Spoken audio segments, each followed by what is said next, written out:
ಇವತ್ತು ಜನಸಾಮಾನ್ಯರ ಜೀವನ ತುಂಬ ಕಷ್ಟಕರ ಪರಿಸ್ಥಿತಿಯಲ್ಲಿದೆ. ಇವತ್ತು ಗ್ಯಾಸ್ ಬೆಲೆ ಮತ್ತು ಪೆಟ್ರೋಲ್ ಡೀಸೆಲ್ ಬೆಲೆ ಅತಿ ಹೆಚ್ಚು ಏರಿಕೆಗಳಾಗ್ತಾ ಇರೋದ್ರಿಂದ ಸಾಮಾನ್ಯ ಜನರ ಜೀವನ ನಡೆಸೋದು ತುಂಬ ಕಷ್ಟಕರವಾಗ್ತಾ ಇದೆ. ಎಲ್ಲ ವಿಷಯದಲ್ಲೂ ನಾವು ಯಾವುದೇ ಒಂದು ಇದಕ್ಕೆ ನಾವು ಯಾರು ರೈತರಾಗಲಿ ಇನ್ನೊಬ್ಬರಾಗಲಿ ಸಾರ್ವಜನಿಕರಾಗಲಿ ಯಾರನ್ನು ಕೇಳೋ ಮಟ್ಟದಲ್ಲಿ ಇಲ್ಲದಂತಾಗಿದ್ದೀವಿ.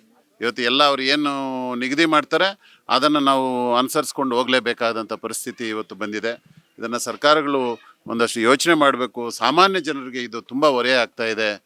ಇವತ್ತು ಉಳ್ಳವ್ರಿಗೆ ಅವೆಲ್ಲ ಏನು ಕಷ್ಟ ಅನಿಸಲ್ಲ. ಅವ್ರಿಗೆ ಒಂದಷ್ಟು ಸರ್ಕಾರದ ಸಂಬಳಗಳಿರ್ಬೋದು ಅಥವಾ ಏನು ಕಾರ್ಪೊರೇಟ್ಸ್ ಇರ್ತಾರೆ ಅವರೆಲ್ಲ ಒಂದು ಒಂದು ದೊಡ್ಡ ಮಟ್ಟದಲ್ಲಿ ಇರ್ತಕ್ಕಂಥವ್ರಿಗೆಲ್ಲ ಜೀವನ ಸುಗಮವಾಗಿರ್ಬೋದು.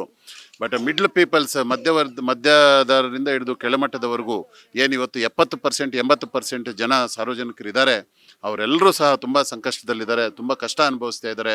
ಸರ್ಕಾರಗಳು ಇದ್ರ ಬಗ್ಗೆ ಒಂದಷ್ಟು ಯೋಚನೆ ಮಾಡಬೇಕು. ರೈತರು ಬೆಳೆದಂತಹ ಬೆಳೆಗಳಿಗೆ ಬೆಲೆನ ನಿಗದಿ ಮಾಡುವಂಥ ಕಾನೂನನ್ನು ತರಬೇಕಾಗಿದೆ.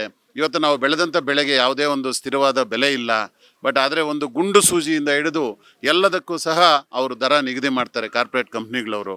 ಆದರೆ ರೈತರು ಇವತ್ತು ತುಂಬ ಸಂಕಷ್ಟ. ಯಾಕಂದರೆ ನಮ್ಮ ಭಾರತ ದೇಶದಲ್ಲಿ 70% ಜನ ರೈತರಾಗಿ ಉಳಿದಿದ್ದಾರೆ. ಆ ರೈತರು ತುಂಬ ಸಂಕಷ್ಟದಲ್ಲಿದ್ದಾರೆ.